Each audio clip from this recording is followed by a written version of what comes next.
गुरु प्यारी साध संगत जी, प्यार सच फतेह बुलाओ। वाहिगुरु जी का खालसा, वाहिगुरु जी की फतेह। अकाल पुरख ਦੇ ਸਿਫਤ ਸਲਾਹ ਦੇ ਪ੍ਰੋਗਰਾਮ ਇੱਕ ਓਂਕਾਰ ਵਿੱਚ ਆਪ ਜੀ ਦਾ ਸਵਾਗਤ ਹੈ। ਸਾਧ ਸੰਗਤ ਜੀ, ਅਸੀਂ ਦੇਖਦੇ ਹਾਂ ਕਿ ਬਾਣੀ ਸਾਨੂੰ ਕੋਈ ਨਾ ਕੋਈ ਸੇਧ ਦਿੰਦੀ ਹੈ, ਕੋਈ ਨਾ ਕੋਈ ਸਮਝ ਦਿੰਦੀ ਹੈ, ਜਿਸ ਨਾਲ ਅਸੀਂ ਆਪਣੇ ਜੀਵਨ ਦੀ ਮੁਸ਼ਕਿਲਾਂ ਨੂੰ ਦੂਰ ਕਰਦੇ ਹਾਂ ਤੇ ਆਪਣੇ ਟੀਚੇ ਨੂੰ ਪਾਉਣ ਵੱਲ ਅੱਗੇ ਵਧਦੇ ਹਾਂ। ਤੇ ਸਾਡਾ ਟੀਚਾ ਕੀ ਹੈ? ਭਈ ਪ੍ਰਾਪਤ ਮਾਨੁਖ ਦੇ ਹੁਰੀਆ, ਗੋਬਿੰਦ ਮਿਲਣ ਕੀ ਇਹ ਤੇਰੀ ਬਰੀਆ। परमात्मा ਨੂੰ ਮਿਲਣਾ ਸਾਡਾ ਟੀਚਾ ਹੈ, ਪਰ ਕਿਵੇਂ ਮਿਲੀਏ? ਕੌਣ ਹੈ ਜੋ ਸਾਨੂੰ ਪਰਮਾਤਮਾ ਨਾਲ ਮਿਲਣ ਵਿੱਚ ਸਹਾਈ ਹੋ ਸਕਦਾ ਹੈ?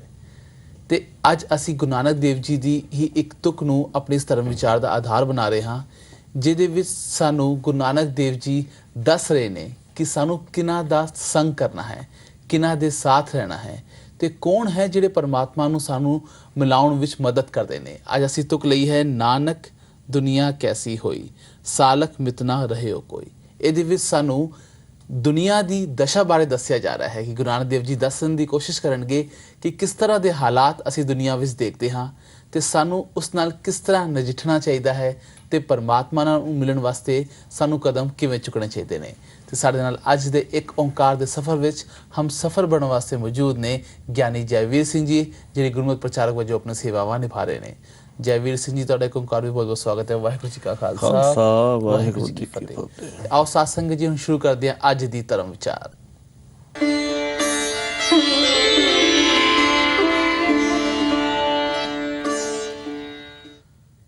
ਜੈਵੀਰ ਸਿੰਘ ਜੀ, ਅੱਜ ਅਸੀਂ ਵਿਸ਼ਾ ਲਿਆ ਹੈ ਨਾਨਕ ਦੁਨੀਆ ਕੈਸੀ ਹੋਈ, ਸਾਲਕ ਮਿਤਨਾ ਰਹਿਓ ਕੋਈ। ਪਹਿਲੇ ਇਹਦੇ ਸ਼ਾਬਦਿਕ ਅਰਥ।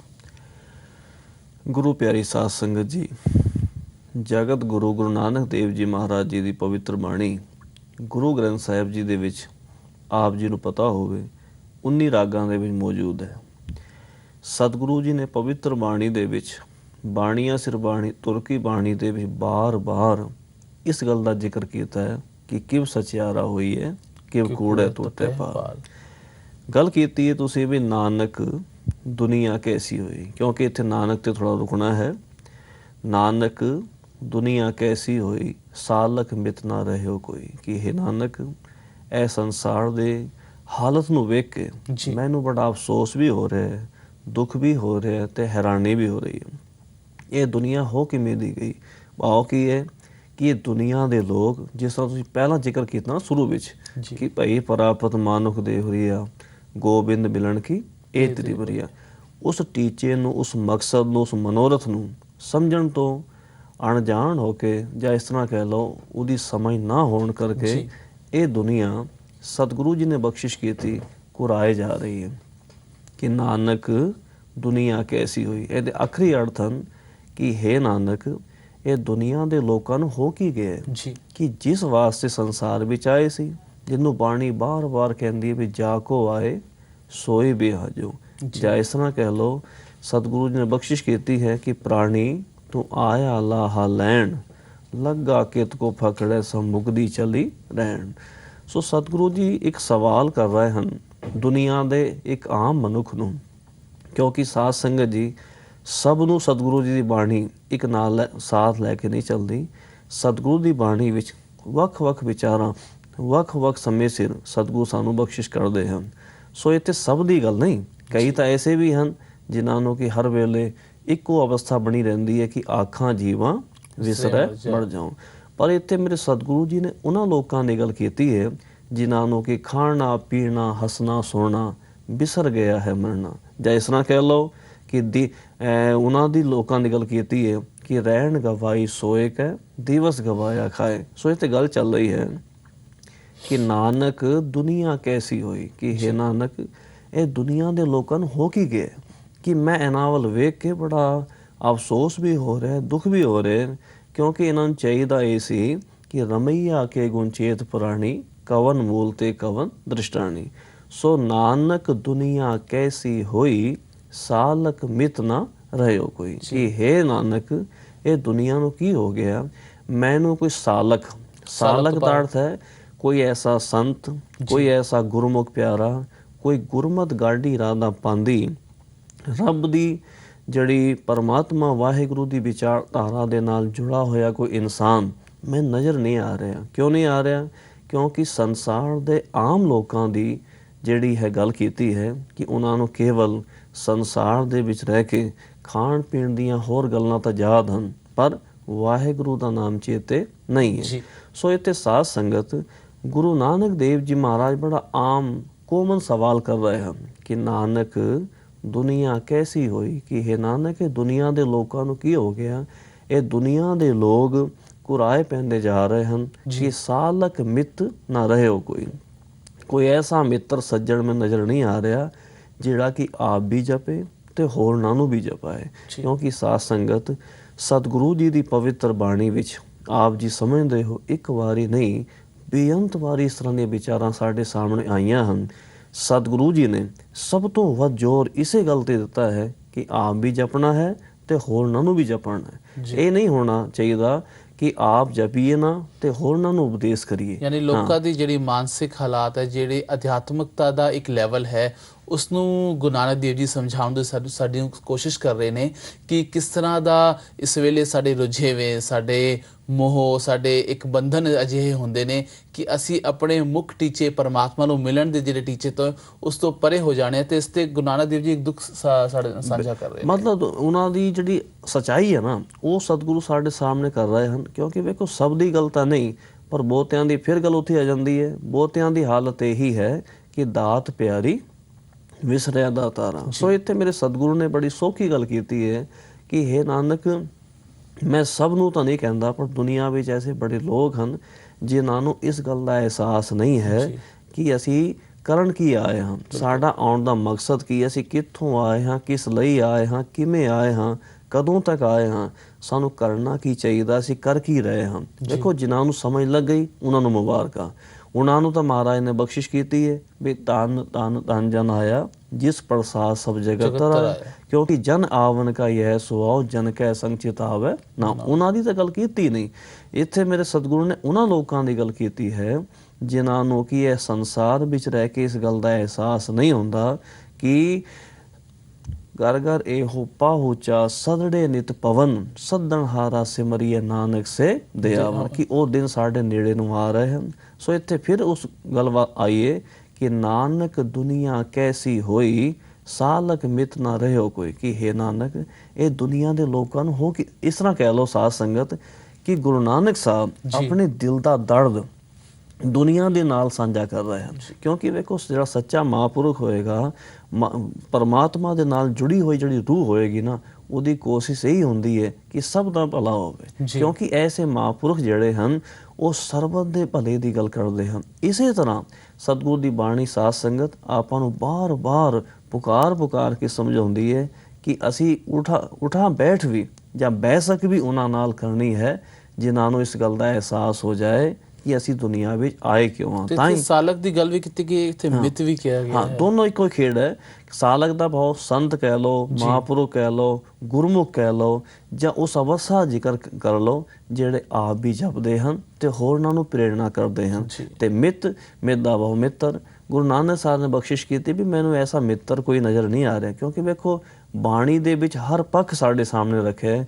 ਮਿੱਤਰ ਇੱਕ ਉਹ ਵੀ ਹੈ ਜਿਹੜਾ ਬਾਣੀ ਕਹਿੰਦੀ ਹੈ ਕਿ ਜਦੋਂ ਤੱਕ ਖਾਣ ਪੀਣ ਦੀਆਂ ਗੱਲਾਂ ਹਨ ਤੇ ਦੋਸਤੀ ਹੈ।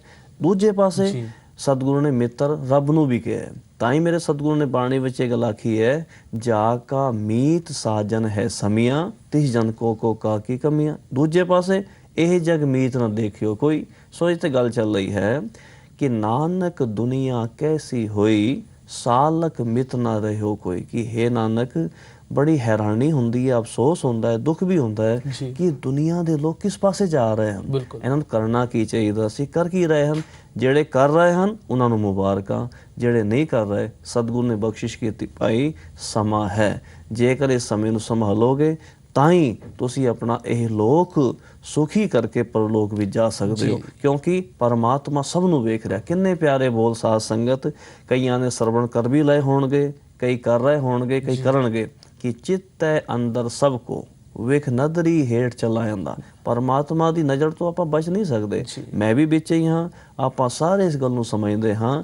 ਗੁਰੂ ਨਾਨਕ ਦੇਵ ਜੀ ਮਹਾਰਾਜ ਬਖਸ਼ਿਸ਼ ਕਰ ਰਹੇ ਹਨ ਕਿ ਹੇ ਦੁਨੀਆ ਦੇ ਲੋਕੋ ਇਸ ਗੱਲ ਦੇ ਉੱਤੇ ਹਰ ਵੇਲੇ ਵਿਸ਼ਵਾਸ ਰੱਖੋ ਚਿੱਤੈ ਅੰਦਰ ਸਭ ਕੋ ਵੇਖ ਨਦਰੀ ਹੇਠ ਚਲਾਇਂਦਾ। ਪਰਮਾਤਮਾ ਦੀ ਨਜ਼ਰ ਵਿੱਚ ਆਪਾਂ ਸਾਰੇ ਹਾਂ। ਜਿਸ ਤਰ੍ਹਾਂ ਇਹ ਕੈਮ ਆਪਾਂ ਨੂੰ ਵੇਖ ਰਿਹਾ ਹੈ, ਇਸੇ ਤਰ੍ਹਾਂ ਪਰਮਾਤਮਾ ਦਾ ਜਿਹੜਾ ਕੈਮ ਹੈ, ਕੈਮਰਾ ਹੈ, ਉਹ ਸਭ ਦੇ ਉੱਤੇ ਹੈ। ਚਿੱਤੈ ਅੰਦਰ ਸਭ ਕੋ ਵੇਖ ਨਦਰੀ ਹੇਠ ਚਲਾਇਂਦਾ। ਆਪੇ ਦੇ ਵਡਿਆਈਆਂ ਆਪੇ ਹੀ ਕਰਮ ਕਰਾਇਂਦਾ। ਤੇ ਇਹਦੇ ਵਿੱਚ ਅਸੀਂ ਦੇਖਦੇ ਹਾਂ ਕਿ ਉਹੀ ਗੱਲ ਇੱਥੇ ਚੱਲ ਰਹੀ ਹੈ। ਤੇ ਅਸੀਂ ਇਹ ਵੀ ਦੇਖਦੇ ਹਾਂ ਕਿ ਇਸੇ ਸ਼ਬਦ ਵਿੱਚ ਜਿਹੜਾ ਅਸੀਂ ਅੱਜ ਜਿਸ ਦੀ ਅਸੀਂ ਤੁਕ ਵਿਚਾਰ ਰਹੇ ਹਾਂ, ਉਹਦੇ ਵਿੱਚ ਅਗਰ ਅਸੀਂ ਅੱਗੇ ਦੇਖਦੇ ਹਾਂ ਤਾਂ ਆਉਂਦਾ ਹੈ ਪਾਈ ਬੰਦੀ ਹੇਤ ਚੁਕਾਇਆ, ਦੁਨੀਆ ਕਾਰਨ ਦੀਨ ਗਵਾਇਆ। ਇਹਦੇ ਵਿੱਚ ਵੀ ਦੁੱਖ ਸਾਂਝਾ ਹੀ ਕਰ ਰਹੇ ਨੇ, ਹਾਲਾਤ ਦੱਸ ਰਹੇ ਨੇ। ਮੈਂ ਫਿਰ ਹੱਥ ਜੋੜ ਕੇ ਬੇਨਤੀ ਕਰਾਂ, ਬਾਣੀ ਬਿਲਕੁਲ ਇਸ ਗੱਲ ਦੇ ਉੱਤੇ ਸਹਿਮਤ ਹੈ ਕਿ ਪਰਿਵਾਰ ਵਿੱਚ ਰਹਿਣਾ ਹੈ, ਘਰ-ਬਾਰ ਛੱਡਣਾ ਨਹੀਂ, ਧੀਆਂ ਪੁੱਤਰਾਂ ਨੂੰ ਛੱਡਣਾ ਨਹੀਂ, ਭਾਈ ਬੰਤੀ ਦੇ ਨਾਲ ਰਹਿਣਾ ਹੈ, ਕਿਉਂਕਿ ਬੰਦਾ ਸਮਾਜਿਕ ਪ੍ਰਾਣੀ ਹੈ। ਪਰ ਇੱਥੇ ਸਾਧ ਸੰਗਤ ਗੁਰੂ ਨਾਨਕ ਦੇਵ ਜੀ ਮਾਨ ਬਖਸ਼ਿਸ਼ ਕੀਤੀ, ਠੀਕ ਹੈ ਧੀਆਂ ਪੁੱਤਰ ਪਰਿਵਾਰ ਹੋਵੇ, ਮੁਬਾਰਕਾਂ ਹਨ, ਕਿਉਂਕਿ ਗ੍ਰਸਤੀ ਸਭ ਤੋਂ ਵੱਡਾ ਧਰਮ ਹੈ। ਪਰ ਇੱਥੇ ਮੇਰੇ ਸਤਿਗੁਰੂ ਨੇ ਬਖਸ਼ਿਸ਼ ਕੀਤੀ ਕਿ ਕਈ ਵਾਰੀ ਇੱਕ ਆਮ ਮਨੁੱਖ ਭਾਈ ਬੰਦੀ ਹੇਤ ਚੁਕਾਇਆ। ਇੱਥੇ ਹੇਤ ਦਾ ਅਰਥ ਮੋਹ ਕਹਿ ਲਓ, ਪਿਆਰ ਕਹਿ ਲਓ, ਕਿ ਬੰਦਾ ਧੀਆਂ ਪੁੱਤਰਾਂ ਪਰਿਵਾਰਾਂ ਦੇ ਵਿੱਚ ਕਈ ਵਾਰੀ ਇੰਨਾ ਖਚਤ ਹੋ ਜਾਂਦਾ ਹੈ ਕਿ ਉਹ ਪਰਮਾਤਮਾ ਦੇ ਨਾਲ ਵੀ ਉਹਦਾ ਪਿਆਰ ਚੁਕਾਇਆ ਦਾ ਅਰਥ ਹੈ ਕਮ ਹੋ ਜਾਂਦਾ ਹੈ, ਖਤਮ ਹੋ ਜਾਂਦਾ ਹੈ। ਉਸ ਬੰਦੇ ਨੂੰ ਬਸ ਉਹਦਾ ਨਿਸ਼ਾਨਾ ਇੱਕੋ ਹੀ ਰਹਿੰਦਾ ਹੈ ਕਿ ਜੋ ਮੈਂ ਕਰ ਰਿਹਾ ਠੀਕ ਹੈ। ਸਤਿਗੁਰੂ ਨੇ ਬਖਸ਼ਿਸ਼ ਕੀਤੀ ਕਿ ਇਸ ਗੱਲ ਦੇ ਉੱਤੇ ਹਰ ਵੇਲੇ ਅਹਿਸਾਸ ਰੱਖਣਾ ਹੈ ਕਿ ਇਹ ਕੁਟੰਬ ਤੂੰ ਜੇ ਦੇਖਦਾ ਚੱਲੇ ਨਾ ਹੀ ਤੇਰਾ ਨਾਲੇ। ਸੋ ਇੱਥੇ ਸਾਧ ਸੰਗਤ ਗੁਰੂ ਨਾਨਕ ਦੇਵ ਜੀ ਮਹਾਰਾਜ ਬਿਲਕੁਲ ਨਹੀਂ ਕਹਿ ਰਹੇ ਵੀ ਅਸੀਂ ਆਪਣੇ ਭਰਾਵਾਂ ਨਾਲ ਜਾਂ ਆਪਣੇ ਧੀਆਂ ਪੁੱਤਰਾਂ ਨਾਲ ਆਪਸ ਵਿੱਚ ਨਹੀਂ ਮਿਲਣਾ। ਪਰ ਇੱਥੇ ਗੱਲ ਇਹ ਚੱਲ ਰਹੀ ਹੈ ਕਿ ਭਾਈ ਬੰਦੀ ਹੇਤ ਚੁਕਾਇਆ, ਦੁਨੀਆ ਕਾਰਨ ਦੀਨ ਗਵਾਇਆ। ਹੁਣ ਜਿਸ ਤਰ੍ਹਾਂ ਦੀਨ ਅੱਖਰ ਹੈ, ਦੀਨ ਦੇ ਵੀ ਕਈ ਅਰਥ ਹਨ, ਪਰ ਇੱਥੇ ਦੀਨ ਦਾ ਅਰਥ ਹੈ ਧਰਮ, ਕਿ ਜਿਹੜਾ ਸਾਡਾ ਫਰਜ਼ ਹੈ। ਕਿਉਂਕਿ ਧਰਮ ਦੇ ਆਖਰੀ ਅਰਥ ਹੋਰ ਵੀ ਕਈ ਹੈਗੇ, ਪਰ ਸਭ ਤੋਂ ਸੌਖਾ ਅਰਥ ਜੋ ਵਿਦਵਾਨਾਂ ਨੇ ਕੀਤਾ ਹੈ ਉਹਦਾ ਅਰਥ ਹੈ ਫਰਜ਼, ਕਿ ਸਾਡਾ ਫਰਜ਼ ਕੀ ਹੈ। ਆਪਣਾ ਸਭ ਦਾ, ਮੇਰਾ ਵੀ ਤੇ ਤੁਹਾਡਾ ਵੀ ਸਭ ਦਾ ਫਰਜ਼ ਇਹੀ ਹੈ ਕਿ ਇਹ ਸੰਸਾਰ ਵਿੱਚ ਆਪਾਂ ਆਏ ਹਾਂ ਕੁਝ ਲੈ ਕੇ ਜਾਈਏ। ਕਿਉਂਕਿ ਸਤਿਗੁਰੂ ਨੇ ਬਖਸ਼ਿਸ਼ ਕੀਤੀ ਹੈ, ਬਾਣੀ ਬਾਰ-ਬਾਰ ਸਾਧ ਸੰਗਤ ਸਾਨੂੰ ਪੁਕਾਰ ਕੇ ਸਮਝਾਉਂਦੀ ਹੈ ਕਿ ਇੱਕ ਦਿਨ ਆਏਗਾ, ਕਿਹੜਾ, ਜਿਸ ਦਿਨ ਜਦੋਂ ਸੰਸਾਰ ਤੋਂ ਅਸੀਂ ਜਾਵਾਂਗੇ ਵਾਹਿਗੁਰੂ ਸਾਨੂੰ ਪੁੱਛੇਗਾ ਕਿਆ ਤੈਂ ਖੱਟਿਆ ਕਹਾਂ ਗਵਾਇਆ। ਸੋ ਇਸੇ ਤਰ੍ਹਾਂ ਜਪਜੀ ਸਾਹਿਬ ਜੀ ਦੇ ਵਿੱਚ ਹੀ 9 ਸਵਾਲ ਇੱਕ ਆਮ ਮਨੁੱਖ ਨੂੰ ਕੀਤੇ ਹਨ। ਕਿਉਂਕਿ ਇੱਥੇ ਗੱਲ ਚੱਲ ਰਹੀ ਹੈ ਕਿ ਨਾਨਕ ਦੁਨੀਆ ਕੈਸੀ ਹੋਈ, ਸਾਲਕ ਮਿਤ ਨਾ ਰਹੇ ਹੋ ਕੋਈ, ਭਾਈ ਬੰਦੀ ਹੇਤ ਚੁਕਾਇਆ। ਹੇਤ ਦਾ ਭਾਵ ਮੋਹ ਵੀ ਹੈ, ਪਿਆਰ ਵੀ ਹੈ। ਸੋ ਇੱਥੇ ਗੁਰੂ ਨਾਨਕ ਦੇਵ ਜੀ ਮਹਾਰਾਜ ਗੁਰੂ ਪਿਆਰੀ ਸਾਧ ਸੰਗਤ ਬਖਸ਼ਿਸ਼ ਕਰ ਰਹੇ ਹਨ ਕਿ ਹੇ ਮਨੁੱਖ, ਹੇ ਪ੍ਰਾਣੀ, ਹੇ ਜੀਵ, ਹੇ ਇਨਸਾਨ, ਇਸ ਗੱਲ ਦੇ ਉੱਤੇ ਵਿਸ਼ਵਾਸ ਰੱਖ ਕਿ ਧੀਆਂ ਪੁੱਤਰਾਂ ਵਿੱਚ ਰਹਿ ਕੇ ਰੱਬ ਦਾ ਨਾਮ ਜਪ। ਕਿਉਂਕਿ ਜਿਸ ਵਾਹਿਗੁਰੂ ਨੇ ਸੋਹਣਾ ਪਰਿਵਾਰ ਦਿੱਤਾ ਹੈ, ਵਾਹਿਗੁਰੂ ਦਾ ਸ਼ੁਕਰਾਨਾ ਕਰ, ਪਰ ਕਿਤੇ ਐਸਾ ਨਾ ਹੋਵੇ ਕਿ ਭਾਈ ਬੰਦੀ ਦੇ ਵਿੱਚ ਰਹਿ ਕੇ ਤੈਨੂੰ ਪਰਮਾਤਮਾ ਵਿਸੜ ਜਾਏ। ਯਾਨੀ ਜਿਹੜੀ ਗੱਲ ਚੱਲ ਰਹੀ ਹੈ ਕਿ ਜਿਹੜਾ ਦੀਨ ਗਵਾਉਣ ਦੇ ਬਾਰੇ ਸੁਚੇਤ ਕੀਤਾ ਜਾ ਰਿਹਾ ਗੁਰੂ ਨਾਨਕ ਦੇਵ ਜੀ ਵਾਸਤੇ, ਕਿ ਜੇਕਰ ਅਸੀਂ ਸੰਸਾਰ ਵਿੱਚ ਰਹਿਣਾ ਹੈ ਤਾਂ ਸੰਸਾਰ ਦੇ ਹਰ ਕੰਮਕਾਜ ਵੀ ਕਰਨੇ ਨੇ, ਪਰਿਵਾਰ ਵੀ ਸੰਭਾਲਣੇ ਨੇ, ਜਿਹੜੇ ਸਾਨੂੰ ਰਿਸ਼ਤੇ ਹੁੰਦੇ ਨੇ ਦਿੱਤੇ ਨੇ ਪਰਮਾਤਮਾ ਨੇ ਉਹ ਵੀ ਨਿਭਾਉਣੇ ਨੇ। ਪਰ ਨਾਲ ਦੇ ਨਾਲ ਸਾਨੂੰ ਆਪਣੇ ਟੀਚੇ ਤੋਂ ਵੱਖਰੇ ਨਹੀਂ ਹੋਣਾ ਹੈ। ਜਿਸ ਤਰ੍ਹਾਂ ਸਾਨੂੰ ਗੁਰੂ ਨਾਨਕ ਦੇਵ ਜੀ ਇਹਨਾਂ ਤੁਕਾਂ ਵਿੱਚ ਇਹੀ ਸਮਝਾਉਣ ਦੀ ਕੋਸ਼ਿਸ਼ ਕਰ ਰਹੇ ਨੇ ਕਿ ਮਨੁੱਖ ਜਦ ਇਸ ਧਰਤੀ ਤੇ ਆਂਦਾ ਹੈ ਕਿਸ ਤਰ੍ਹਾਂ ਦੇ ਰੁਝੇਵੇਂ, ਕਿਸ ਤਰ੍ਹਾਂ ਦੀ ਇੱਕ ਬੰਧਨ ਉਹਨੂੰ ਘੇਰ ਲੈਂਦੇ ਨੇ, ਤੇ ਪਰ ਉਸ ਤੋਂ ਨਿਰਲੇਪ ਇੱਕ ਗੁਰਸਿੱਖ ਨੇ ਕਿਵੇਂ ਹੋਣਾ ਹੈ, ਇਹ ਵੀ ਗੁਰੂ ਨਾਨਕ ਦੇਵ ਜੀ ਸਾਨੂੰ ਸੁਚੇਤ ਕਰ ਰਹੇ ਨੇ। ਤੇ ਸਾਨੂੰ ਬਾਣੀ ਇਸੇ ਤਰ੍ਹਾਂ ਪੜ੍ਹਨੀ ਚਾਹੀਦੀ ਹੈ ਵਿਚਾਰਦੇ ਹੋਏ। ਵਿਚਾਰ ਕੇ ਪੜ੍ਹਾਂਗੇ ਤਾਂ ਗੱਲ ਗੁਰੂ ਨਾਨਕ ਦੇਵ ਜੀ ਨਾਲ ਸਿੱਧੀ ਸਮਝ ਆਏਗੀ, ਗੱਲਬਾਤ ਹੋਏਗੀ, ਟੂ ਵੇ ਕਮਿਊਨੀਕੇਸ਼ਨ ਹੋਏਗਾ। ਤੇ ਅੱਗੇ ਅਗਰ ਜੇਕਰ ਅਸੀਂ ਇਸ ਤੁਕ ਵਿੱਚ ਵਧਨੇ ਆ ਇਹਨਾਂ ਤੁਕਾਂ ਵਿੱਚ, ਤੇ ਹੈ ਕਰਕੇ ਉਹ ਕਰੇਨ, ਜਿਹੜੀ ਗਲਾ ਪਿਟਨ ਸਿਰ ਖੋਹੇ। ਹਾਂ, ਇਹ ਹੈ ਗੱਲਾਂ। ਹਾਂ, ਮਤਲਬ ਗੱਲਾਂ ਨੂੰ, ਆਪਣੇ ਗੱਲਾਂ ਨੂੰ ਪਿਟਣਾ। ਇਹ ਇੱਕ ਵਿਸ਼ਾ ਜਿਹੜਾ ਨਾ ਇਹ ਚੇਂਜ ਹੋ ਗਿਆ ਹੈ, ਬਦਲ ਗਿਆ ਹੈ। ਕਿਉਂਕਿ ਇਹ ਅਗਲੀ ਜਿਹੜੀ ਵਿਚਾਰ ਹੈ ਇਹ ਗੁਰੂ ਨਾਨਕ ਸਾਹਿਬ ਨੇ ਇੱਕ ਬੜੀ ਵੱਖਰੀ ਕੀਤੀ ਹੈ। ਅੱਜ ਦਾ ਜਿਹੜਾ ਵਿਸ਼ਾ ਹੈ ਨਾ ਉਹ ਇੱਥੇ ਤੱਕ ਹੀ ਸੰਪੂਰਨ ਹੋਏਗਾ ਕਿ ਨਾਨਕ ਦੁਨੀਆ ਕੈਸੀ ਹੋਈ, ਸਾਲਕ ਮਿਤ ਨਾ ਰਹੇ ਹੋ ਕੋਈ, ਭਾਈ ਬੰਦੀ ਹੈ ਚੁਕਾਇਆ ਦੁਨੀਆ ਕਾਰਨ ਦੀਨ ਗੋ। ਇਹ ਹੋ ਗਿਆ ਇੱਕ ਪੱਖ ਕਿ ਹੇ ਨਾਨਕ ਇਹ ਸੰਸਾਰ ਦੇ ਲੋਕਾਂ ਨੂੰ ਹੋ ਕੀ ਗਿਆ। ਕਿਉਂਕਿ ਵੇਖੋ, ਜੇਕਰ ਅਸੀਂ ਅਗਲੀ ਗੱਲ ਇਹਦੇ ਨਾਲ ਜੋੜਾਂਗੇ ਨਾ ਤੇ ਗੱਲ ਪੂਰੀ ਤਰ੍ਹਾਂ ਕਲੀਅਰ ਨਹੀਂ ਹੋਏਗੀ, ਸਮਝ ਨਹੀਂ ਆਏਗੀ। ਇਸੇ ਕਰਕੇ ਬਹੁਤਾ ਜ਼ੋਰ ਸਤਿਗੁਰੂ ਜੀ ਨੇ ਇਸੇ ਪੰਕਤੀ ਦੇ ਉੱਤੇ ਦਿੱਤਾ ਹੈ ਕਿ ਦੁਨੀਆ ਨੂੰ ਹੋ ਕੀ ਗਿਆ। ਉਹ ਹੋ ਕੀ ਹੋਇਆ ਕਿ ਦੁਨੀਆ ਨੂੰ ਤਕਰੀਬਨ ਆਮ ਮਨੁੱਖ ਦੀ ਹਾਲਤ ਇਹ ਹੈ, ਜੋ ਬਾਣੀ ਬਾਰ-ਬਾਰ ਸਾਨੂੰ ਸਮਝਾਉਂਦੀ ਹੈ ਸਾਨੂੰ ਸਤਿਗੁਰੂ ਨੇ ਇਹ ਅਸੀਸ ਦਿੱਤੀ ਹੈ ਕਿ ਹਰ ਵੇਲੇ ਐਸਾ ਅਹਿਸਾਸ ਰੱਖੋ ਮਨ ਦੇ ਵਿੱਚ ਕਿ ਮਤ ਦੇਖ ਭੋਲਾ ਵਿਸਰੈ। ਪਰ ਨਾਨਕ ਦੁਨੀਆ ਕੈਸੀ ਹੋਈ, ਕਿਉਂਕਿ ਦੁਨੀਆ ਨੂੰ ਸਭ ਦੀ ਗੱਲ ਨਹੀਂ, ਪਰ ਬਹੁਤੇ ਲੋਕ ਐਸੇ ਹਨ ਜਿਨ੍ਹਾਂ ਨੂੰ, ਜਿਸ ਤਰ੍ਹਾਂ ਤੁਸੀਂ ਜ਼ਿਕਰ ਕੀਤਾ ਹੈ ਕਿ ਕੇਵਲ ਖਾਣ ਪੀਣ ਦੀਆਂ ਜਾਂ ਹੋਰ ਦੁਨੀਆਵੀ ਗੱਲਾਂ ਤਾਂ ਬੜੀਆਂ ਯਾਦ ਹਨ, ਪਰ ਜੋ ਸਾਡਾ ਮਕਸਦ ਹੈ ਉਹ ਮਕਸਦ ਕਿਸੇ ਇੱਕ ਦਾ ਨਹੀਂ, ਹਰ ਪ੍ਰਾਣੀ ਮਾਤਰ ਦਾ ਹੈ। ਕਿਉਂਕਿ ਸਤਿਗੁਰੂ ਨੇ ਪ੍ਰਾਣੀ ਨੂੰ ਸੰਬੋਧਨ ਕੀਤਾ ਹੈ, ਜਿਸ ਤਰ੍ਹਾਂ ਸਾਧ ਹੋ, ਪ੍ਰਾਣੀ ਜਾਂ ਗੁਰਮੁਖ ਜਾਂ ਗੁਰਸਿੱਖ ਹੋ ਜਾਂ ਸੰਤ ਹੋ। ਇਹ ਗੱਲਾਂ ਕਿਉਂ ਕੀਤੀਆਂ ਹਨ? ਕਿਉਂਕਿ ਸਤਿਗੁਰੂ ਜੀ ਸਾਧ ਸੰਗਤ, ਸਤਿਗੁਰੂ ਦਾ ਸੁਭਾਅ ਕੀ ਹੁੰਦਾ ਹੈ? ਸਤਿਗੁਰੂ ਸਭਨਾਂ ਦਾ ਭਲਾ ਮਨਾਉਂਦਾ। ਸਤਿਗੁਰੂ ਜੀ ਦਾ ਕਿਸੇ ਨਾਲ ਕੋਈ ਵੈਰ ਨਹੀਂ ਹੁੰਦਾ, ਸਤਿਗੁਰੂ ਜੀ ਦਾ ਕਿਸੇ ਨਾਲ ਕੋਈ ਵਿਤਕਰਾ ਨਹੀਂ ਹੁੰਦਾ। ਸੋ ਇਸ ਕਰਕੇ ਸਾਧ ਸੰਗਤ ਜੀ, ਸਤਿਗੁਰੂ ਜੀ ਸਾਰੀ ਮਨੁੱਖਤਾ ਨੂੰ ਸਾਂਝੇ ਰੂਪ ਦੇ ਵਿੱਚ ਉਪਦੇਸ਼ ਬਖਸ਼ਿਸ਼ ਕਰ ਰਹੇ ਹਨ ਕਿ ਇਸ ਗੱਲ ਨੂੰ ਸਮਝੋ ਕਿ ਅਸੀਂ ਘੁਰਾਏ ਨਹੀਂ ਪੈਣਾ, ਅਸੀਂ ਆਪਣੇ ਮਾਰਗ ਤੋਂ ਥਿੜਕਣਾ ਨਹੀਂ, ਅਸੀਂ ਆਪਣੇ ਰਸਤੇ ਨੂੰ ਛੱਡਣਾ ਨਹੀਂ।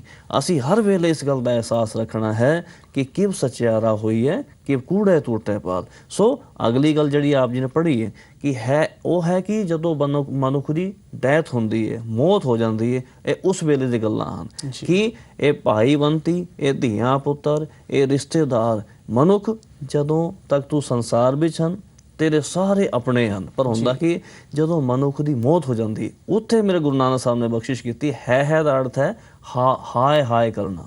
ਮਤਲਬ ਕਿ ਜਦੋਂ ਕਿਸੇ ਸਾਡੇ ਪਿਆਰੇ ਦੀ ਜਾਂ ਕਿਸੇ ਪਰਿਵਾਰਕ ਮੈਂਬਰ ਦੀ ਡੈਥ ਹੁੰਦੀ, ਮੌਤ ਹੁੰਦੀ ਹੈ, ਤੇ ਸੁਭਾਵਕ ਗੱਲ ਹੈ, ਬੰਦਾ ਕਈ ਵਾਰ ਰੋਂਦਾ ਵੀ ਹੈ, ਹਾਏ ਹਾਏ ਵੀ ਕਰਦਾ ਹੈ। ਸੋ ਹੈ ਕਰਕੇ ਮਤਲਬ ਕੀ ਹੈ ਕਿ ਇਹ ਸੰਸਾਰ ਦੇ ਵਿੱਚ ਹੈ ਕਰਕੇ ਉਹ ਕਰੇ, ਉਹ ਦਾ ਅਰਥ ਹੁੰਦਾ ਓਏ ਕਰਨਾ ਕਿ ਬਈ ਉਹ ਜਿਸ ਨਾਲ ਕਿਸੇ ਨਾਲ ਸਾਡਾ ਪਿਆਰ ਹੋਵੇ ਉਹ ਚਲਾ ਜਾਏ, ਤੇ ਸੁਭਾਵਕ ਹੈ ਕਿ ਉਹਦੇ ਵਿਛੋੜੇ ਦਾ ਸਾਨੂੰ ਅਫਸੋਸ ਹੁੰਦਾ ਹੈ।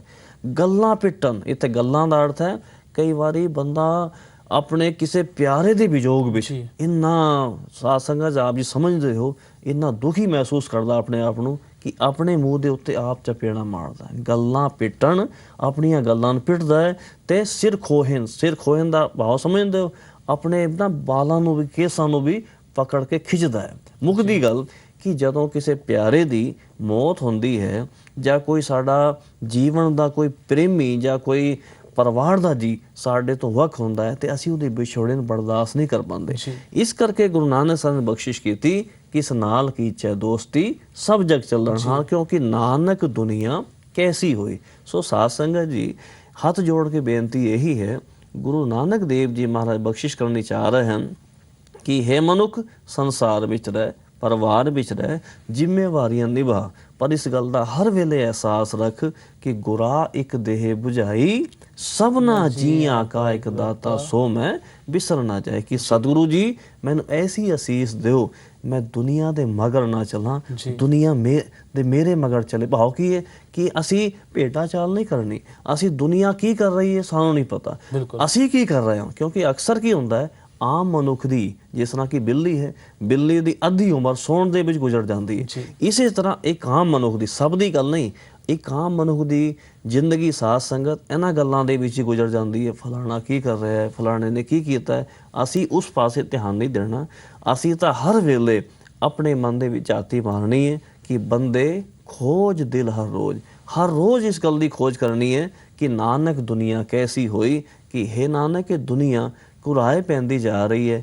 ਐਸਾ ਦੁਨੀਆ ਦੇ ਵਿੱਚ ਮੈਨੂੰ ਕੋਈ ਨਜ਼ਰ ਨਹੀਂ ਆ ਰਿਹਾ ਜਿਹੜਾ ਕਿ ਆਪ ਵੀ ਜਪੇ ਤੇ ਹੋਰਨਾਂ ਨੂੰ ਵੀ ਜਪਾਏ। ਸੋ ਸਤਿਗੁਰੂ ਜੀ ਸਾਨੂੰ ਐਸੀ ਅਸੀਸ ਦਿਓ, ਅਸੀਂ ਇਸ ਗੱਲ ਦੇ ਉੱਤੇ ਅਮਲ ਕਰੀਏ ਕਿ ਅਸੀਂ ਆਪਣੇ ਮਾਰਗ ਦੇ ਉੱਤੇ ਚੱਲਣਾ ਹੈ, ਜੋ ਗੁਰੂ ਨੇ ਦੱਸਿਆ ਉਸ ਰਸਤੇ ਨੂੰ ਅਸੀਂ ਨਹੀਂ ਛੱਡਣਾ। ਜੀ ਬਿਲਕੁਲ, ਜਿਹੜੇ ਪਰਮਾਤਮਾ ਤੱਕ ਪਹੁੰਚਣ ਦੀ ਗੱਲ ਗੁਰੂ ਸਾਹਿਬ ਨੇ ਗੁਰੂ ਗ੍ਰੰਥ ਸਾਹਿਬ ਜੀ ਵਿੱਚ ਸਾਨੂੰ ਸਮਝਾਈ ਹੈ, ਬਸ ਸਾਨੂੰ ਉਸੇ ਰਾਹ ਤੇ ਹੀ ਚੱਲਣਾ ਹੈ। ਕੋਈ ਔਖਾ ਰਾਹ ਨਹੀਂ, ਸਿਰਫ ਇੱਕ ਸਿੱਧਾ ਤੇ ਸਪਸ਼ਟ ਮਾਰਗ ਗੁਰੂ ਸਾਹਿਬ ਨੇ ਗੁਰਸਿੱਖੀ ਵਿੱਚ, ਗੁਰਮਤ ਵਿੱਚ ਦੱਸਿਆ ਹੈ ਕਿ ਕਿਸ ਤਰ੍ਹਾਂ ਸਾਨੂੰ ਆਪਣਾ ਜੀਵਨ ਵਿੱਚ ਸਾਰੇ ਕੰਮਕਾਜ ਕਰਦੇ ਹੋਏ, ਪਰ ਉਹਨਾਂ ਕੰਮਕਾਜਾਂ ਵਿੱਚ ਸਾਨੂੰ ਆਪਣੇ ਆਪ ਨੂੰ ਇੰਨਾ ਵਿਅਸਤ ਨਹੀਂ ਕਰ ਦੇਣਾ, ਇੰਨਾ ਬਿਜ਼ੀ ਨਹੀਂ ਕਰ ਦੇਣਾ ਹੈ ਕਿ ਅਸੀਂ ਜਿਹੜਾ ਸਾਡਾ ਟੀਚਾ ਹੈ ਉਸ ਤੋਂ ਕਿਤੇ ਨਾ ਕਿਤੇ ਪਰੇ ਹੋ ਜਾਈਏ। ਇਸ ਲਈ ਇਹ ਸਭ ਸੇਧ, ਇਹ ਸਭ ਸਮਝ ਸਾਡੇ ਮਨ ਵਿੱਚ ਤਦੋਂ ਹੀ ਉਪਜ ਸਕਦੀ ਹੈ ਜਦ ਅਸੀਂ ਗੁਰਬਾਣੀ ਨੂੰ ਲਗਾਤਾਰ ਉਸ ਦਾ ਅਧਿਐਨ ਕਰਾਂਗੇ।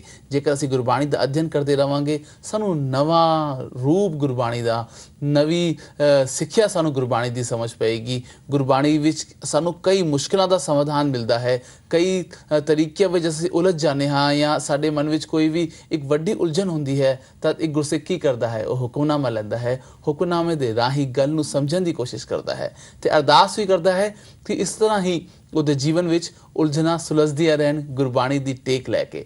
ਤੇ ਜੇਕਰ ਅਸੀਂ ਇਹਨਾਂ ਪੰਕਤੀਆਂ ਵਿੱਚ ਦੇਖੀਏ, ਪਰ ਇਹ ਗੱਲ ਵੀ ਖਾਂਦੀ ਹੈ ਕਿ ਜਿਹੜਾ ਇੱਕ ਇਨਸਾਨ, ਆਮ ਇਨਸਾਨ ਹੈ, ਉਸ ਰੁਝੇਵੇ ਵਿੱਚ ਕਿਸੇ ਨਾ ਕਿਤੇ ਵਿਅਸਤ ਹੋ ਜਾਂਦਾ। ਮੇਰੇ ਵਰਗਾ ਬੰਦਾ ਕੰਮਕਾਜ, ਜੌਬ, ਘਰ, ਸਭ ਕੁਝ ਇਹਦੇ ਵਿੱਚ ਹੀ ਰਹਿੰਦਾ ਹੈ ਤੇ ਨਿਤਨੇਮ ਤੋਂ ਦੂਰ ਹੋ ਜਾਂਦਾ। ਸਾਨੂੰ ਪਤਾ ਹੁੰਦਾ ਹੈ ਸਾਨੂੰ ਕਿ ਸਾਡਾ ਟੀਚਾ ਕੀ ਹੈ, ਫਿਰ ਵੀ ਅਸੀਂ ਵੱਖ ਹੋ ਜਾਂਦੇ ਹਾਂ। ਤਾਂ ਕਿਵੇਂ ਆਪਣੇ ਆਪ ਨੂੰ ਬਣ ਕੇ ਰੱਖੀਏ? ਸਭ ਤੋਂ ਸੌਖਾ ਤਰੀਕਾ ਇਹੀ ਹੈ ਕਿ ਹਰ ਵੇਲੇ ਬੇਨਤੀ ਕਰੀ ਜਾਣੀ ਹੈ ਕਿ ਡੋਲਣ ਤੇ ਰਾਖੋ ਪ੍ਰਭੂ ਨਾਨਕ ਦੇ ਕਰ ਹੱਥ। ਕਿਉਂਕਿ ਸਾਧ ਸੰਗਤ ਬਾਣੀ ਤਾਂ ਇਹ ਵੀ ਕਹਿੰਦੀ ਹੈ ਵੀ ਜਿਸ ਨੂੰ ਬਖਸ਼ ਲਹੇ ਮੇਰੇ ਪਿਆਰੇ ਸੋ ਜਸ ਤੇਰਾ ਗਾਵੇ। ਸੋ ਮਨੁੱਖ ਦੇ ਹੱਥ ਵੀ ਕੁਝ ਵੀ ਨਹੀਂ, ਕਿਉਂਕਿ ਸਾਧ ਸੰਗਤ ਆਪ ਜੀ ਹਰ ਰੋਜ਼ ਸਰਵਣ ਕਰਦੇ ਹੋ। ਆਸਾ ਕੀ ਵਾਰ ਵਿੱਚ ਗੁਰੂ ਨਾਨਕ ਸਾਹਿਬ ਦੇ ਬੋਲ ਹਨ ਕਿ ਵਦੀ ਸੁਵਜਕ ਨਾਨਕਾ ਸੱਚਾ ਵੇਖੈ ਸੋਏ। ਵਦੀ ਦਾ ਅਰਥ ਜੋ ਮਿੱਥ ਦਿੱਤਾ ਹੈ, ਜੋ ਵਾਹਿਗੁਰੂ ਨੇ ਮਿੱਥ ਦਿੱਤਾ ਹੈ ਉਹੀ ਸੰਸਾਰ ਵਿੱਚ ਹੁੰਦਾ ਹੈ, ਉਹੀ ਪ੍ਰਗਟ ਹੁੰਦਾ ਹੈ। ਵਦੀ ਸੁਵਜਕ ਨਾਨਕਾ ਕਿ ਜੋ ਰੱਬ ਨੇ ਮਿੱਥ ਦਿੱਤਾ ਹੈ ਉਹੀ ਪ੍ਰਗਟ ਹੋਏਗਾ। ਕਰਤਾ ਕਰੇ ਸੋ ਹੋਏ। ਸਭਨੀ ਛਾਲਾਂ ਮਾਰੀਆਂ। ਸਭਨੀ ਛਾਲਾਂ ਦਾ ਮਤਲਬ ਕੀ ਹੈ ਕਿ ਹਰ ਬੰਦਾ ਆਪਣੀ ਜ਼ਿੰਦਗੀ ਦੇ ਵਿੱਚ ਜੋ ਲਾਉਂਦਾ ਹੈ, ਹਰ ਬੰਦਾ ਕੋਸ਼ਿਸ਼ ਕਰਦਾ। ਇਹਦਾ ਮਤਲਬ ਇਹ ਨਹੀਂ ਕਿ ਕੋਸ਼ਿਸ਼ ਨਹੀਂ ਕਰਨੀ, ਕੋਸ਼ਿਸ਼ ਕਰਨੀ ਹੈ, ਪਰ ਸਭਨੀ ਛਾਲਾਂ ਮਾਰੀਆਂ ਕਰਤਾ ਕਰੇ ਸੋ ਹੋਏ ਕਿ ਹਰ ਬੰਦਾ ਜੋ ਲਾ ਕੇ ਥੱਕ ਜਾਂਦਾ ਹੈ, ਪਰ ਜੋ ਵਾਹਿਗੁਰੂ ਕਰਦਾ ਉਹੀ ਹੁੰਦਾ ਹੈ। ਸੋ ਜੇਕਰ ਵਾਹਿਗੁਰੂ ਹੀ ਸਭ ਕੁਝ ਕਰਦਾ ਹੈ ਤੇ ਆਪਾਂ ਵਾਹਿਗੁਰੂ ਨੂੰ ਹੀ ਬੇਨਤੀ ਕਰਨੀ ਹੈ ਕਿ ਸਤਿਗੁਰੂ ਜੀ ਸਾਨੂੰ ਐਸੀ ਅਸੀਸ ਦਿਓ ਕਿ ਬਿਸਰ ਨਾਹੀ ਦਾਤਾਰ ਆਪਣਾ ਨਾਮ ਦੇਹੋ, ਗੁਣ ਗਾਵਾਂ ਦਿਨ ਰਾਤ ਨਾਨਕ ਚਾਓ ਇਹੋ। ਜੇਕਰ ਸਤਿਗੁਰੂ ਜੀ ਆਪ ਜੀ ਦੀ ਕਿਰਪਾ ਸਦਕਾ ਹੀ ਬੰਦਾ ਆਪ ਜੀ ਦੇ ਚਰਨਾਂ ਨਾਲ ਜੁੜ ਸਕਦਾ ਹੈ ਤੇ ਸਾਡੀ ਇਹੀ ਬੇਨਤੀ ਬਣੀ ਰਵੇ ਕਿ ਤੁਮ ਕਰੋ ਦਇਆ ਮੇਰੇ ਸਾਈਂ, ਐਸੀ ਮਤ ਦੀਜੈ ਮੇਰੇ ਠਾਕੁਰ ਸਦਾ ਸਦਾ ਤੁਧ ਆਏ। ਸੋ ਗੱਲ ਚੱਲਦੀ ਪਈ ਹੈ ਕਿ ਵਾਹਿਗੁਰੂ ਦੀ ਬਖਸ਼ਿਸ਼ ਤੋਂ ਬਗੈਰ ਸਾਧ ਸੰਗਤ ਆਪਾਂ ਵਾਹਿਗੁਰੂ ਨਾਲ ਜੁੜ ਨਹੀਂ ਸਕਦੇ। ਵਾਹਿਗੁਰੂ ਦੀ ਬਖਸ਼ਿਸ਼ ਨੂੰ ਲੈਣ ਵਾਸਤੇ ਸਭ ਤੋਂ ਸੌਖਾ ਤਰੀਕਾ ਇਹੀ ਹੈ ਕਿ ਬੇਨਤੀ ਕਰੀ ਜਾਈਏ।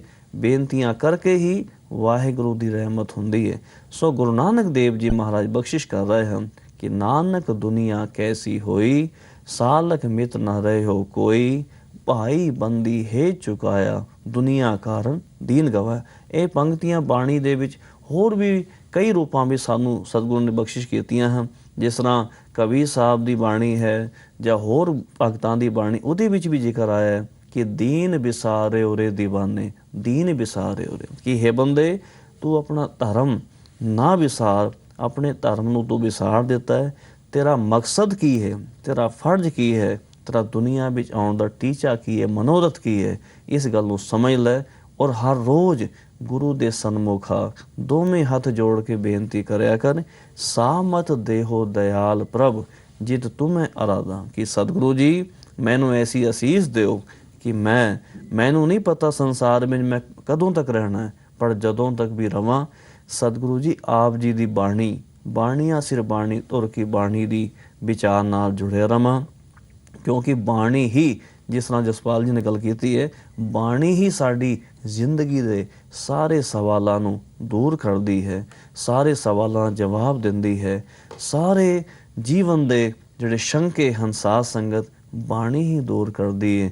ਕਿਉਂਕਿ ਬਾਣੀ ਦੇ ਵਿੱਚ ਸਤਿਗੁਰੂ ਜੀ ਨੇ ਐਸਾ ਮਹਾਨ ਗਿਆਨ ਬਖਸ਼ਿਸ਼ ਕੀਤਾ ਹੈ ਜਿਹਨੂੰ ਅਸੀਂ ਗਿਆਨ ਦਾ ਸਾਗਰ ਕਹਿੰਦੇ ਹਾਂ। ਜੀ ਬਿਲਕੁਲ, ਜਿਹੜਾ ਗਿਆਨ ਦਾ ਸਾਗਰ ਸਾਨੂੰ ਗੁਰਬਾਣੀ ਦੇ ਰੂਪ ਵਿੱਚ ਦਿੱਤਾ ਹੋਇਆ ਹੈ ਉਸ ਨੂੰ ਸਾਨੂੰ ਆਪਣੇ ਜੀਵਨ ਵਿੱਚ ਅਪਣਾਉਣਾ ਬਹੁਤ ਜ਼ਰੂਰੀ ਹੈ। ਤੇ ਇਹੀ ਗੱਲ ਇਹਨਾਂ ਪੰਕਤੀਆਂ ਵਿੱਚ ਸਾਨੂੰ ਗੁਰੂ ਨਾਨਕ ਦੇਵ ਜੀ ਸਮਝਾਉਣ ਦੀ ਕੋਸ਼ਿਸ਼ ਕਰ ਰਹੇ ਨੇ ਕਿ ਕਿਸ ਤਰ੍ਹਾਂ ਸਾਨੂੰ ਆਪਣੇ ਇਸ ਮੁਸ਼ਕਿਲਾਂ ਨੂੰ ਸਮਝਾਉਣਾ ਹੈ, ਆਪਣੇ ਮੁਸ਼ਕਿਲਾਂ ਤੋਂ ਆਪਣੇ ਆਪ ਨੂੰ ਸਮਝਾਉਣਾ ਹੈ ਕਿ ਕਿਵੇਂ ਦੂਰ ਕਰੀਏ, ਕਿਵੇਂ ਪਰਮਾਤਮਾ ਦੇ ਸਿੱਧੇ ਰਾਹ 'ਤੇ ਚੱਲੀਏ। ਤੇ ਇਹਦੇ ਵਿੱਚ ਜਿਹੜਾ ਅਸੀਂ ਦੇਖਦੇ ਹਾਂ ਕਿ ਕੋਈ ਮੀਤ ਨਾ ਹੋਣ ਦੀ ਵੀ ਗੱਲ ਕੀਤੀ ਜਾ ਰਹੀ ਹੈ ਕਿ ਸਾਨੂੰ ਕੋਈ ਰੇਅਰ ਹੀ ਹੈ, ਬੜੀ ਮੁਸ਼ਕਿਲ ਨਾਲ ਹੀ ਹੈ ਇਸ ਤਰ੍ਹਾਂ ਦਾ ਮੀਤ ਜੋ ਸਾਨੂੰ ਪਰਮਾਤਮਾ ਨਾਲ ਜੋੜ ਸਕਦਾ ਹੈ। ਪਰ ਕਿਤੇ ਨਾ ਕਿਤੇ ਗੁਰਬਾਣੀ ਵਿੱਚ ਇਹ ਵੀ ਆਉਂਦਾ ਹੈ ਕਿ ਜਿਹੜੀ ਪਰਮਾਤਮਾ ਦੀ ਗੱਲ ਕਰਦੇ ਨੇ ਉਹ ਉਸਨੂੰ ਗੁਰੂ ਸਾਹਿਬ ਨੇ ਆਪਣਾ ਭਰਾ ਕਿਹਾ, ਆਪਣਾ ਮੀਤ ਕਿਹਾ ਹੈ।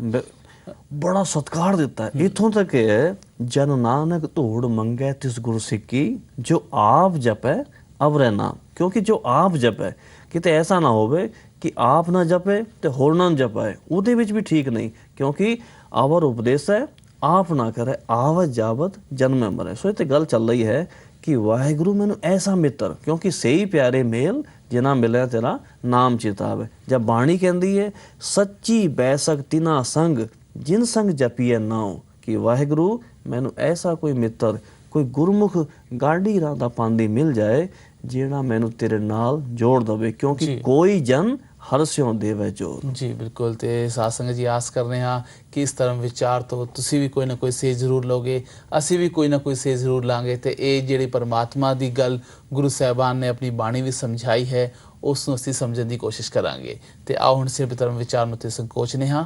ਵਕਤ ਹੋ ਚੱਲਿਆ ਤੁਹਾਡੇ ਵੱਲੋਂ ਪੁੱਛੇ ਗਏ ਸਵਾਲ ਦਾ ਜਵਾਬ ਦੇਣ ਦਾ। ਤੇ ਜਿਹੜਾ ਸਾਡੇ ਕੋਲ ਅੱਜ ਸਵਾਲ ਆਇਆ ਹੈ, ਉਹ ਆਇਆ ਹੈ ਕਿ ਕਿਸੇ ਲੋੜਵੰਦ ਦੀ ਮਦਦ ਕਰਨ ਦੌਰਾਨ ਜੇਕਰ ਸਾਡੇ ਮਨ ਵਿੱਚ ਕਿਸੇ ਤਰ੍ਹਾਂ ਦਾ ਕੋਈ ਹੰਕਾਰ ਨਾ ਆਏ, ਉਸ ਦੇ ਲਈ ਕੀ ਕੀਤਾ ਜਾਏ? ਇਹ ਸੁਰਜੀਤ ਸਿੰਘ ਜੀ ਨੇ ਪੁਣੇ ਤੋਂ ਪੁੱਛਿਆ ਹੈ। ਸੁਰਜੀਤ ਸਿੰਘ ਜੀ, ਆਪ ਜੀ ਦੇ ਸਵਾਲ ਦਾ ਜਵਾਬ ਬੜਾ ਵਿਸਾਲ ਜਾਂ ਵਿਸਥਾਰ ਵੀ ਜਾ ਸਕਦਾ ਹੈ, ਕਿਉਂਕਿ ਬਾਣੀ ਵਿੱਚ ਬਾਰ-ਬਾਰ ਇਸ ਤਰ੍ਹਾਂ ਦੀਆਂ ਬੇਨਤੀਆਂ ਸਤਿਗੁਰੂ ਨੇ ਬਖਸ਼ਿਸ਼ ਕੀਤੀਆਂ ਹਨ।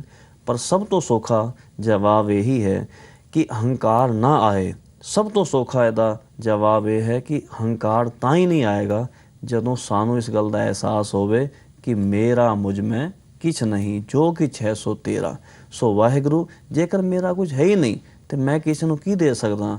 ਕਿਉਂਕਿ ਹੰਕਾਰ ਉਦੋਂ ਹੀ ਆਉਂਦਾ ਹੈ ਜਿਸ ਤਰ੍ਹਾਂ ਜੇਕਰ ਅਸੀਂ ਰੋਜ਼ ਪੜ੍ਹਦੇ ਹਾਂ ਕਿ ਸਤੀਆਂ ਮਨ ਸੰਤੋਖ ਉਪਜੈ ਦੇਣਾ ਕੈ ਵਿਚਾਰ, ਤੇ ਦੇ ਦੇ ਮੰਗੈ ਸਹਿਸਾ ਗੁਣਾ ਸੋਭ ਕਰੇ ਸੰਸਾਰ।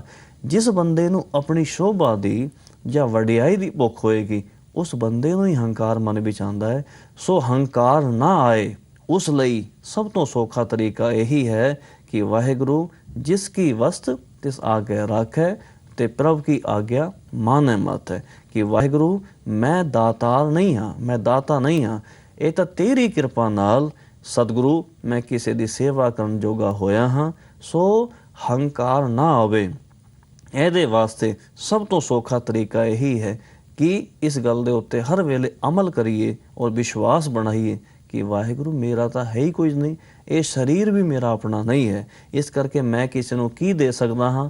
ਜਦੋਂ ਸਾਧ ਸੰਗਤ ਜਾਂ ਸਰਦਾਰ ਸੁਰਜੀਤ ਸਿੰਘ ਜੀ ਬੰਦੇ ਨੂੰ ਇਸ ਗੱਲ ਦਾ ਅਹਿਸਾਸ ਹੋ ਜਾਏ ਕਿ ਮੈਂ ਕਿਸੇ ਨੂੰ ਕੀ ਦੇ ਸਕਦਾ ਹਾਂ ਜਾਂ ਮੇਰੇ ਕੋਲ ਹੈ ਹੀ ਕੁਝ ਨਹੀਂ, ਤੇ ਉਹ ਬੰਦੇ ਦੇ ਵਿੱਚ ਨਮਰਤਾ ਰਹਿੰਦੀ ਹੈ, ਹਲੇਮੀ ਰਹਿੰਦੀ ਹੈ। ਕਿਉਂਕਿ ਸਤਿਗੁਰੂ ਨੇ ਬਾਰ-ਬਾਰ ਇਸ ਗੱਲ ਦਾ ਜ਼ਿਕਰ ਕੀਤਾ ਹੈ ਕਿ ਕਿਸੇ ਨੂੰ ਦੇ ਕੇ ਵੀ ਹੰਕਾਰ ਨਹੀਂ ਕਰਨਾ, ਕਿਉਂਕਿ ਹੰਕਾਰ ਕਰਕੇ ਬੰਦੇ ਦਾ ਕੀਤਾ ਹੋਇਆ ਸਾਰਾ ਪੁੰਨ ਬਾਣੀ ਦੇ ਮੁਤਾਬਕ ਉਹ ਵਿਅਰਥ ਜਾਂਦਾ ਹੈ। ਤਾਂ ਹੀ ਸਤਿਗੁਰੂ ਬਖਸ਼ਿਸ਼ ਕਰਦੇ ਹਨ, ਤੀਰਥ ਬਰਤ ਅਰਦਾਨ ਕਰ ਮਨ ਮੈਂ ਧਰੈ ਗੁਮਾਨ। ਸੋ ਗੁਮਾਨ ਨਹੀਂ ਕਰਨਾ, ਇਹੀ ਵਾਹਿਗੁਰੂ ਦੇ ਚਰਨਾਂ ਵਿੱਚ ਅਰਦਾਸ ਕਰਨੀ ਕਿ ਵਾਹਿਗੁਰੂ ਮੇਰਾ ਕੁਝ ਵੀ ਨਹੀਂ, ਇਹ ਤੇਰੀ ਕਿਰਪਾ ਨਾਲ ਮੈਂ ਸੇਵਾ ਕੀਤੀ ਹੈ। ਤਾਂ ਇਹ ਵੀ ਨਹੀਂ ਕਰਨਾ ਮੈਂ ਦਾਨ ਕੀਤਾ ਹੈ। ਜੀ ਆਸ ਕਰਦੇ ਸਾਧ ਸੰਗਤ ਜੀ ਕਿ ਤੁਹਾਡੇ ਵੱਲੋਂ ਪੁੱਛੇ ਗਏ ਸਵਾਲ ਦਾ ਜਿਹੜਾ ਜਵਾਬ ਤੁਹਾਨੂੰ ਮਿਲਿਆ ਹੈ, ਉਸ ਨਾਲ ਤੁਹਾਨੂੰ ਜ਼ਰੂਰ ਸੰਤੁਸ਼ਟੀ ਹੋਏਗੀ। ਅਸੀਂ ਹਮੇਸ਼ਾ ਇੰਤਜ਼ਾਰ ਵਿੱਚ ਰਹਿੰਦੇ ਹਾਂ, ਤੁਸੀਂ ਆਪਣੇ ਵਿਚਾਰ ਸੁਝਾਅ ਸਾਨੂੰ ਵੱਧ ਤੋਂ ਵੱਧ ਭੇਜੋ। ਤੇ ਗਿਆਨੀ ਜੈਵੀਰ ਸਿੰਘ ਜੀ, ਤੁਸੀਂ ਓਂਕਾਰ ਵਿਚਾਰ, ਤੁਹਾਡਾ ਬਹੁਤ ਬਹੁਤ ਧੰਨਵਾਦ ਜੀ। ਭੁੱਲਾਂ ਚੁੱਕਾਂ ਦੀ ਮਾਫੀ ਦਿਓ ਅਸੀਸਾਂ।